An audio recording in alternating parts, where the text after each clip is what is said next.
Hello and welcome to Aviation History on the Aviators South Africa. My name is Warwick and I'm the host on the show with Kabir. Today we will also be joined by Aviation. Today on the show we will be talking about British Airways, a sister airline from the USA, American Airlines. We hope that you're going to enjoy the video with us. Remember to give us some feedback in the comment section and make sure to give us a like and subscribe and enable notifications so that you'll get notified when we release a new video. Enjoy the episode.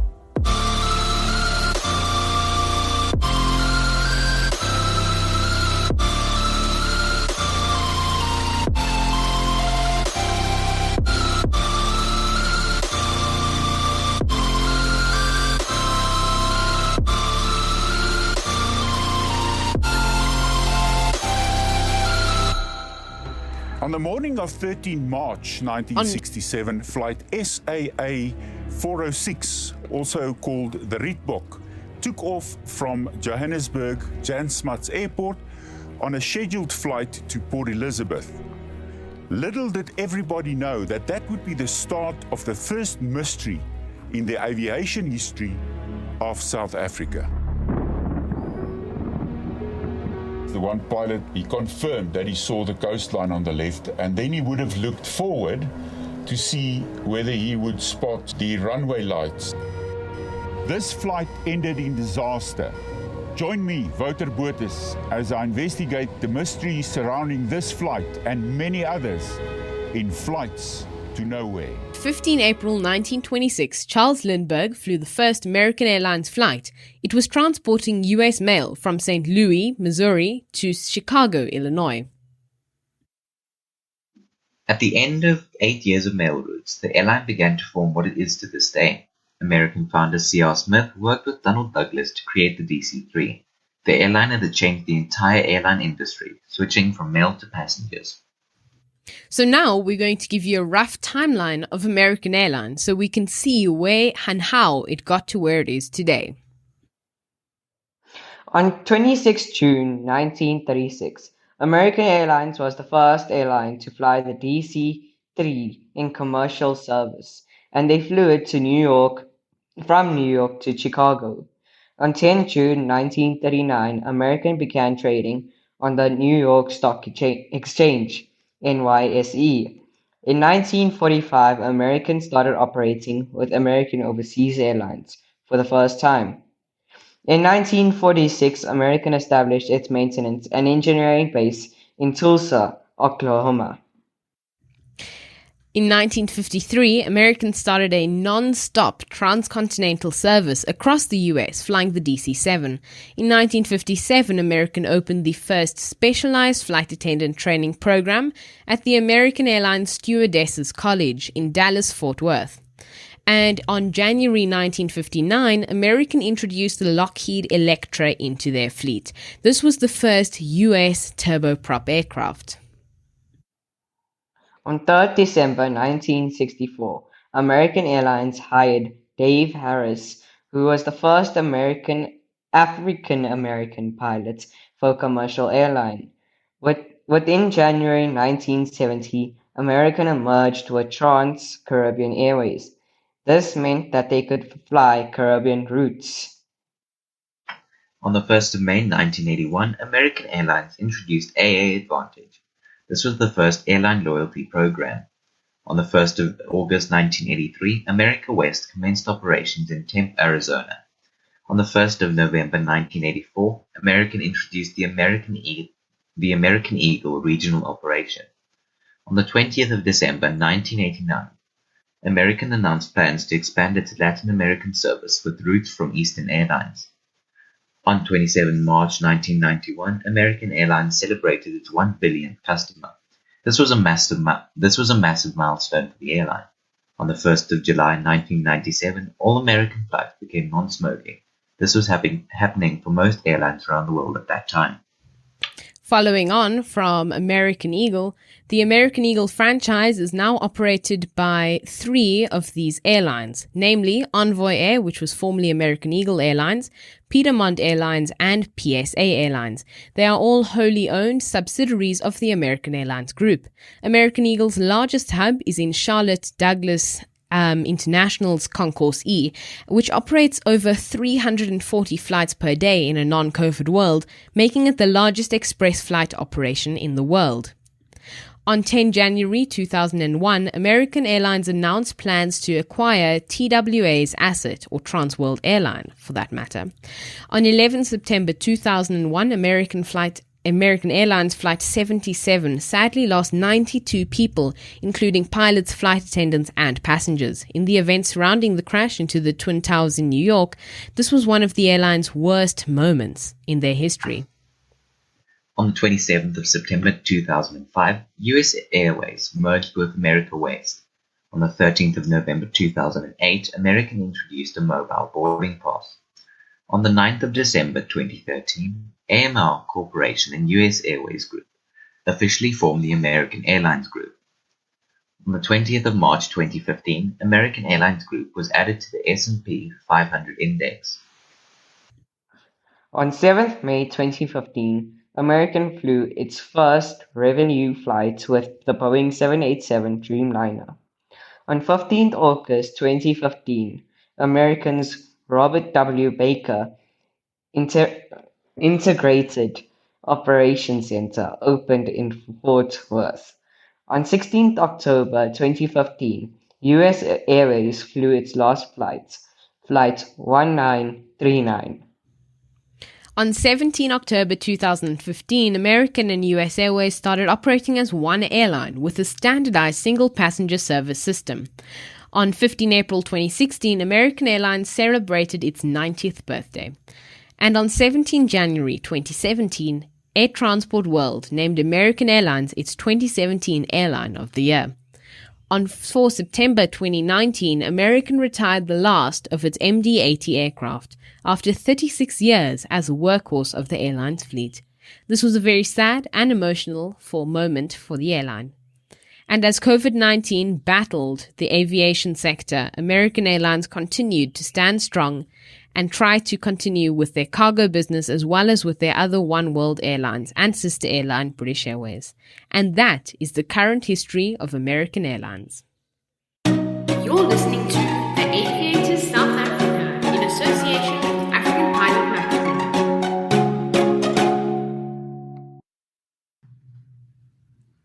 Hello and welcome back to the Aviators South Africa, Aviation History American Airlines. We are back in our virtual studio today, and I'm with Thomas and Warwick, and we're going to be having a discussion about American Airlines. Just to let you know, though, that the heavens have opened. The rain is crashing down here in Johannesburg, South Africa. So should you hear some interference with connection, or if you just hear the rain or thunder in general, please note that is unfortunately just the weather, and we don't have much control over that. So welcome, Warwick and Tom. It's great to have you here today. So I'm going to start off by talking about a very simple-ish point, and a point that most aviation enthusiasts will know. And we're going to start by talking off with the link with BA and Oneworld. So American Airlines is British Airways' sister airline, and with the Iberia merge, and the American and all of those mergers there, that caused IAG to become an organization when those group of airlines merged into one international group of international airlines group. That's what it is. And so that's why we have American as a sister airlines, as BA sister airline specifically. But what's also interesting is that American Airlines was also a part of Oneworld. And Warwick, do you think that this was, this prompt that AA was part of Oneworld was, one of the things that made BA consider part of the IAG thing? Well, as their sister airline, I guess it's possible. But there are also very many other views which just could have which could have meant that BA joined the One World alliance. And I quickly also like to talk a bit about how they've done during lockdown and COVID-19. I mean, obviously they've had they would have had a quieter time, which means obviously less flight. And as we've been seeing with a lot of US airlines, there are generally a lot of cargo flights which have been operating. And I'm not sure actually if American Airlines have done this. I haven't seen too many articles on it. If they have, I can't remember. I know United have done a lot. Kabir? Yes, I think a lot of these airlines have been pulling through the cargo front as a way to make ends meet. And American as well as British Airways have been quite big on the cargo. We remember American operated one of the first cargo flights after several years, like a very long time, obviously in a converted aircraft. But that was quite a milestone for them during the lockdown. But another thing we're going to touch on, so obviously American has had to furlough some employees. And while we are recording this episode in November of 2020, the situation is constantly changing and COVID-19 is changing. In the US, we are seeing COVID-19 soar to new heights every day and constantly getting bigger and bigger and bigger. Also, as we near the US election, it also has come into view that what is the future president of the United States going to do to assist American airlines, not American Airlines like the airline itself, but airlines in the United States, because they approached the government for funding and the government denied it, and then there were allegations, and then the government approved it and denied it, and so it's going back and forth and back and forth. And should we see Vice President Joe Biden come into force, it will be interesting to see what he does with the situation. Is he going to give them support? Because for American, the support from the US government is really critical to their continued success. Warwick? Yes, I agree with you. And also just to touch on the MAX and how American Airlines have had or how their time has been with this. And American Airlines have been operating quite a few MAX aircraft, 737 MAX 8 aircraft, and obviously they've all been grounded. But now the question is, obviously this would have been a bit of a struggle for them before COVID in 2019, but currently in 2020, it's almost in a way helped them in the sense that, they don't have as many passengers, so they don't need the extra aircraft. So that's almost saving them from renting aircraft or buying new aircraft. Kabir? Yes, I think that's actually a very interesting point of view, and one, looking at the silver lining of the current situation, which is that there hasn't been as much demand.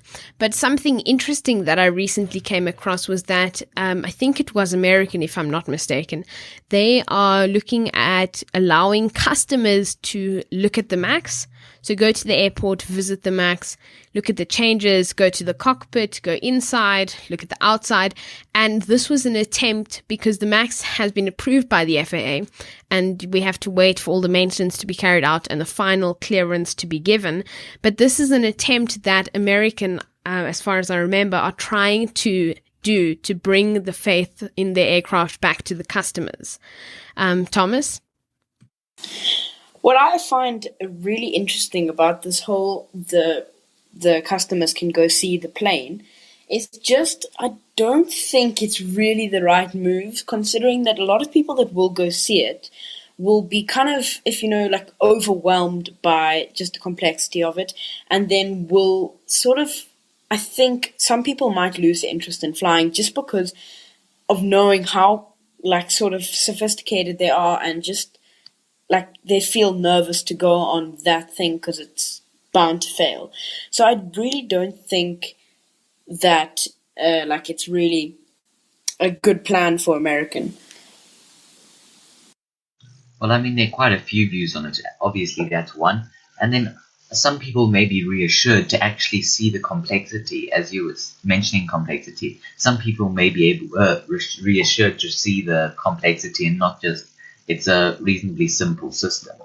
But it's a system which has been tested time and time again. Although the FAA and Boeing missed one of the faults, which was the calibration, one of the calibration things. But I think there are many views on it. And also, American have 76, or they supposedly have 76 737 MAX 8 aircraft still ordered. They've currently got 24. So is this going to Are they trying to make sure that they actually want to go ahead with this buy or with this purchase and not rather chicken out and say, no, actually we're going to go with something like an A320neo? Kabir? Well, Warwick, I think that in some ways the damage has been done already. It's the payment's gone through, the aircraft has started to be built, and it's the same situation to bring it back to South Africa's Comair. They have one aircraft in their hands, another one is sitting in Seattle waiting to be delivered, and they have 14 on order. And so what do you do now? But the reason I think the customer tours are going to be very interesting is because while there is some level of complexity, it's more to say these issues which were here before have now been fixed. And this was an issue and that was an issue. But if you look now, this is the change that we've made. And maybe if you want to come into the flight deck and we'll show you around. Now, I totally get Tom's perspective and it's a great one, which is, it seems a little bit complex, complicated, and for an average passenger who's a frequent flyer, you may start to recognize what sounds happen in which phases of flight and see the flaps moving on the wing if you're sitting at a window. But realistically, you're not going to know about MCAS or the trim or the automated auto thrust or the flaps and all of these little parts of the aircraft which allow it to fly. And so that's a very fair point. But we're going to move on to Delta's retirement of the MD series. And now I know we're not going to Delta specifically, but American had a much earlier retirement than Delta compared. So do both of you have anything to say on the MD fleet? Warwick? Well, I guess retiring it earlier could have been a better decision. I mean, the Delta aircraft are very old, the MD aircraft. I know we saw Delta retiring them at the beginning, or not beginning, but in the middle of this year, in about June, I think it was. But I think it definitely could have been a better decision. But I've also seen a recent article back to Delta that they've just retired all their 777s. And this is a bit of a surprise to me because the 777 is one of the most economical airliners or long-haul airliners on the market currently, and the soon-to-be released 777X is even more so, more economical. But I think this is an interesting view. If I was American, I definitely wouldn't follow what Delta have done because I'm not sure what their whole reasoning and point behind it. Even if it's an older 777, it's still an economical aircraft. It's still going to give them much better environmental care than one of the older aircraft. Like, I don't know why they didn't rather retire their MD-11 much earlier and then keep the 777s later. But maybe it's because of this whole COVID thing. Kabir? Thanks for that, Warwick. I think that's actually a very interesting point when we link it back to the 777s. But we're going to quickly talk about the future fleet of American Airlines. So American Airlines recently, in June this year, said that they were expecting to spend $8.4 billion on new planes. So this brings us to the future fleet. And so there are a variety of aircraft that we are going to see. Obviously, we're talking about the 737 MAXs. And like Warwick says, not too many of the orders have been delivered yet. So we're going to see a whole lot of those. And then obviously there are a lot more 787s, -8s, and it will be interesting to see what else American Airlines goes for, because American Airlines recently became the first US airline to order the brand new Airbus A321 XLR. And the reason this surprises me is because American kind of punched Boeing in the face and said, we're going for an Airbus aircraft. And this was the first US airline to do this for this plane. And this plane is very economical, and it's a long-range, single-aisle aircraft that Airbus makes. And it really does suit where American Airlines uses their Boeing 757s, which are obviously not as economical as the A321 XLRs. But I'm going to bring you over to Warwick. Well, currently, as you were saying, they've got 24 737 MAX 8s currently, and then their plan was to increase this to 100 by getting 76 more. This, I'm not sure if it's going to change. It's possible that they're going to change it. I saw 1 or 2 articles saying that they may change it down to 22 more only, which would bring them up to 46 in their fleet. And then they're also getting one used Airbus A319, which is a much, much smaller plane.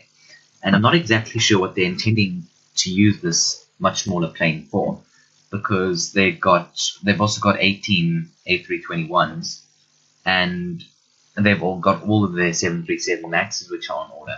And those are, I mean, they're not massive aircraft, but they're not tiny. Well, they're not. Yeah, they're a bit smaller. It's not something like a 787. So I'm not sure what they're intending to use their used A319 for, but that will be interesting to see what they do with it and when they receive it. Kabir? Yes, definitely. And it's really going to be interesting to see how American's fleet runs up. Because American, out of Delta and United, have a much younger average fleet age. And so the fact that they are making this big investment into a future fleet does say a lot about the airline. So we hope that you've enjoyed this discussion and learned something new. And we'll have to wait and see. Thank you for coming on this journey with us through the history of these airlines. Don't forget to like and subscribe and check out our other aviation history videos. Also remember to follow us on our Instagram at _Aviators_SA so you can get the latest news. Stay safe and happy flying.